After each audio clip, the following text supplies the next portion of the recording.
Hey there, welcome back to Random Gleanings. He's Chris, I'm Jesse. Chris, Jackson Hole, you've been there.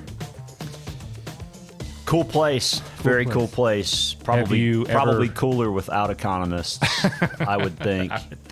Did you reassess constraints on the economy and policy when you were there? No, I probably had a beer, but the place you're staying is super cool. Arts and crafts, really, really cool. And this second picture here outside with Jay Powell, that's a Bank of England governor. That's just right outside the big bay window. So highly suggest checking out Jackson Lake Lodge, I think is the name of it. What do you think the Bank of England governor is saying to Jay right there? I mean, it's beautiful scenery. I've got to imagine he's talking about that, no? I think he's saying, Jay, rates need to go higher. So right. So they need to do that over in England too, but yeah, they do. But they've got their own set of problems with energy and whatnot, and that leads to some other things we're going to talk about in a minute. So we've got Jay here in the picture looking over his glasses. Jay's going to have to do some splaining. Last month, little I Love Lucy reference. Did you get that? I got it. Yeah, absolutely. Okay. Just making sure. So Jay last month said some things that sounded, or the market interpreted, like they may pivot, meaning go from raising interest rates to lowering interest rates again. And we talked about this last week. All the Fed governors came out real quick and said, not so fast. Mm-hmm. And so the notion of a pivot wasn't so much a pivot to the downside, but more a pause potentially going into the first of next year. So Jay and crew are hanging out in Jackson Hole, and they're going to talk about what they think is going to happen from here. And that's on Friday, isn't it? It is Friday that he'll speak. So yeah, it will. Everyone will be paying attention to that. There's no question. So let's talk about whether their policies are working or not. Next slide. Let's look at single-family homes. We seem to be in a slowdown. I mean, no question about that. I think your chart here shows that houses sold at the slowest rate since 2016. Yep. This past month, and housing is such a critical part of the economy that becomes a little bit of a signal, right? Right. A little over 40% of CPI. That's right. So that part, you would think, there's rents in there as well as single-family homes in the inflation measurement.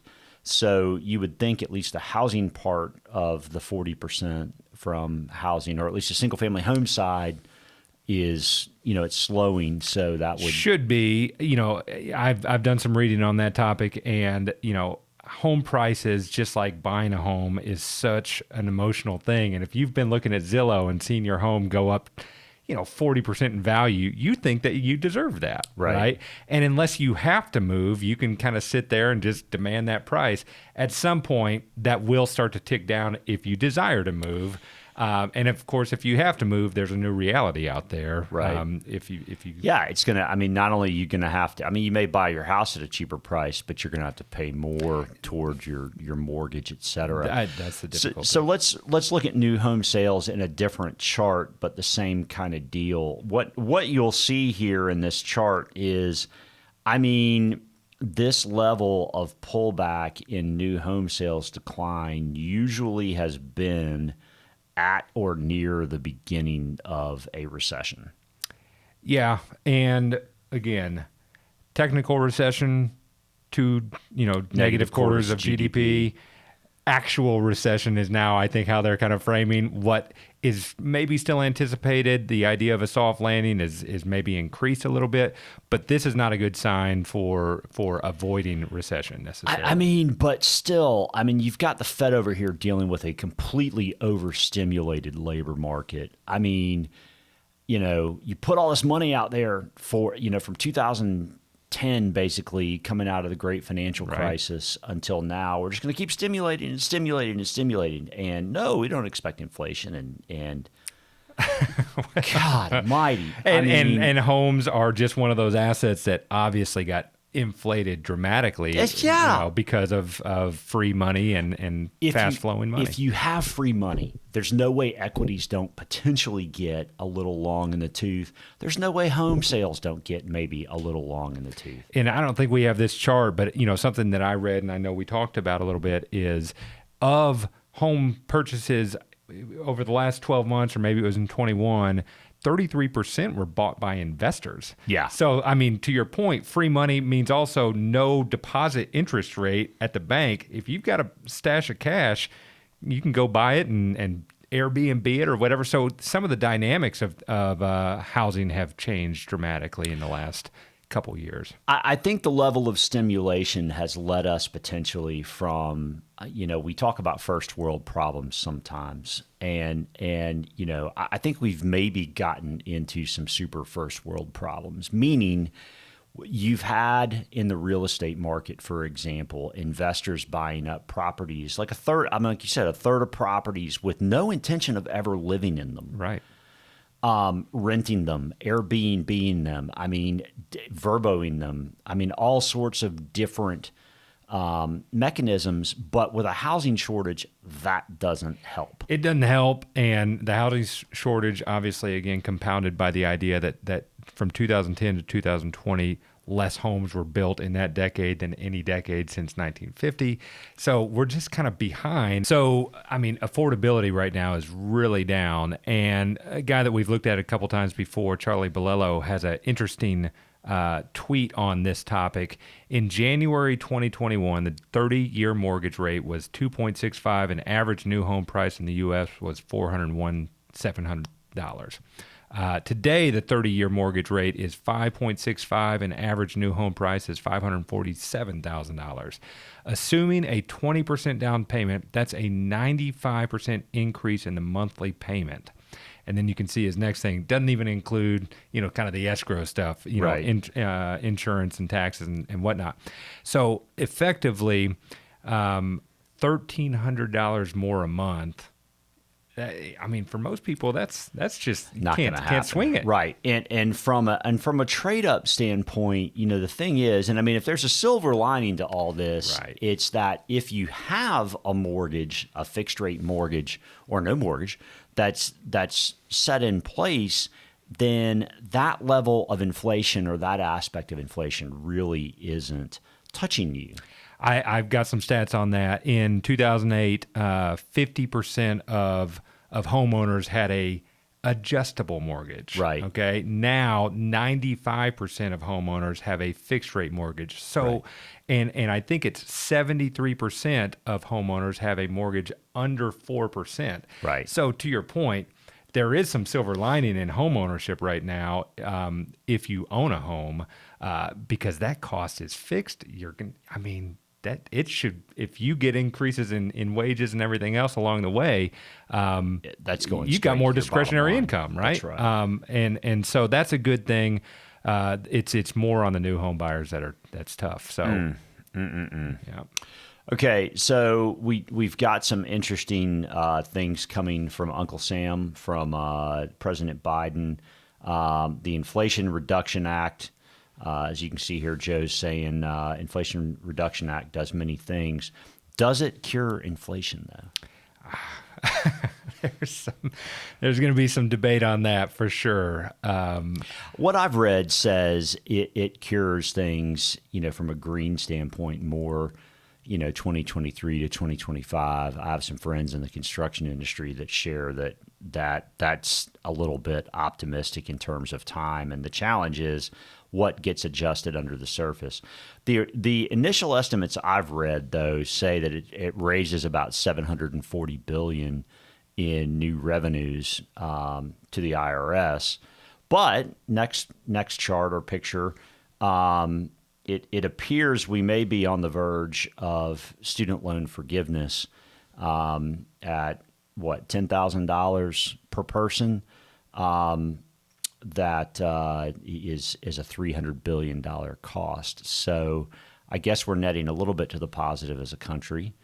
I guess from a revenue standpoint, that's a good thing. Yeah, maybe. There's obviously they aren't producing anything, so revenues come from taxes, right? Yeah. So it's Yeah, not well- that's not everybody's favorite topic to cheer on, but all that's to say, Having been a part of paying off a couple student loans, I hope I retroactively get to claim a couple $10,000 payments, or at least one. I'd take one. I'd take one claim on a $10,000 payment. right. You pay off your loan. Never mind. I'm moving on. All right. Here's a good stat though.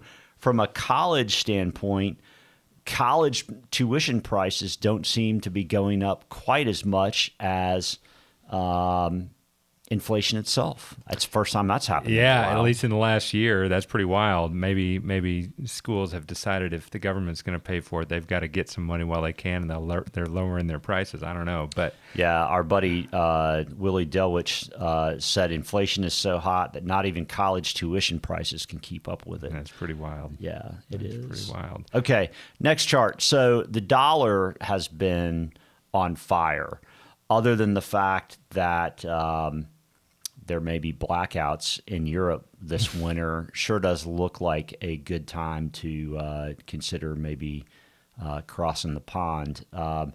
We have the dollar now has eclipsed the euro. It's been about 20 years since that last happened. In fact, it is 99.997 euros to the dollar right this minute. I saw a tweet on Twitter that said, okay, Europeans, it's called soccer instead of football. So I love that. dollar uptrend, been pretty relentless. Okay, so when the dollar's rising, that's a headwind for stocks. If the dollar's falling, it's generally better for U.S. stocks. And so the big question is this move unprecedented? And next chart, the answer is no, it's not. I mean, you can see that the dollar's kind of gone parabolic. But just like so many things in finance, if you're looking at a multiple or a fraction or comparing two assets relatively, the question isn't just, is yours worth more? The question is theirs worth less, right?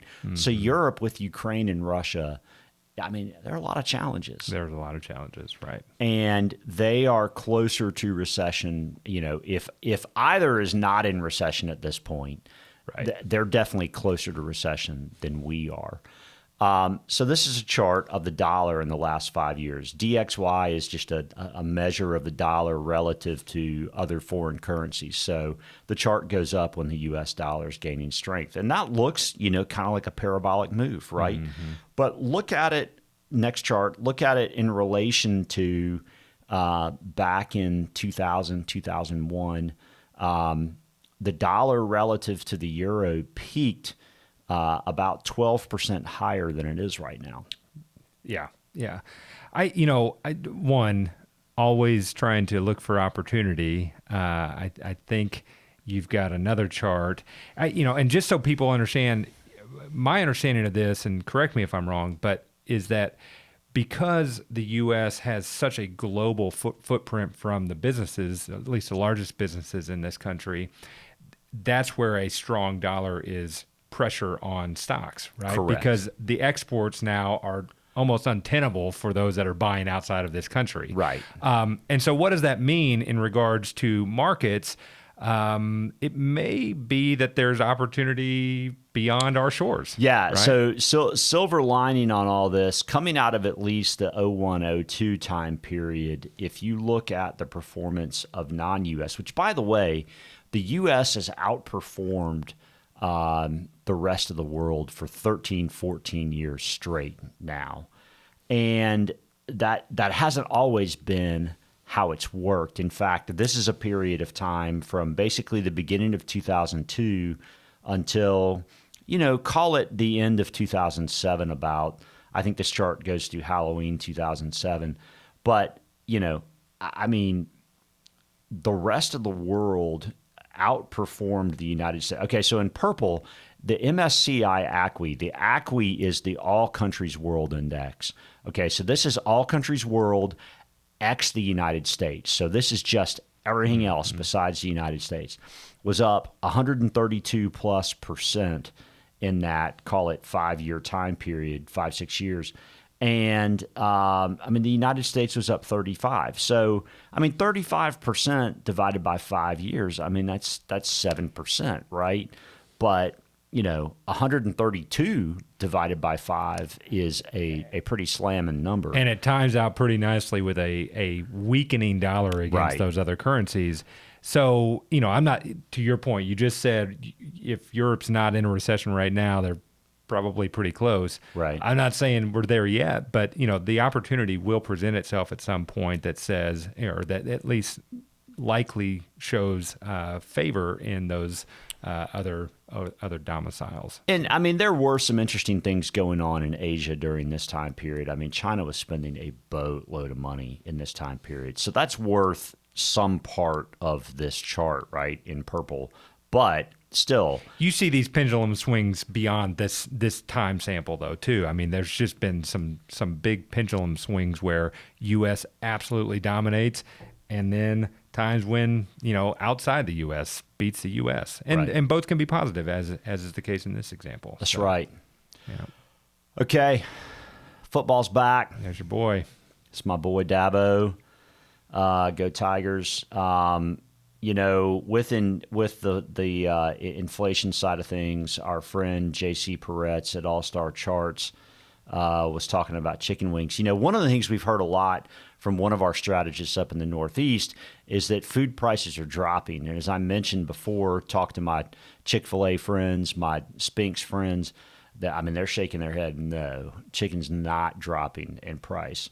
JC's pulling out this chart from the DOL and Wells Fargo saying chicken is up 17% year over year. But look at pork ribs in the very bottom. Let's get our ribs on, man. And liquor, too. Liquor and wine and beer are among the least inflated items over the last year. How about that? And hot dogs even. Even vegetables. Even vegetables are below CPI. So maybe we should get our vegetable on, not just our pork ribs, right? I'll need to counterbalance the ribs with at least something green. So there's no question. But I'm excited about football season. I know you get fired up about it, and I'm not sure that Jay Powell is going to address chicken wings at Jackson Hole, but yeah. Maybe you change your recipes for tailgating this season. That's right. Little ribs. All right, that's all I got. Me neither. I got nothing, man. I got nothing. All right, friends. Thanks so much as always. Please do hit the subscribe button. Please share if this is of interest to you, or if you think we can help somebody along the way. Just share some good information. Thanks a bunch as always for watching, and we'll see you soon.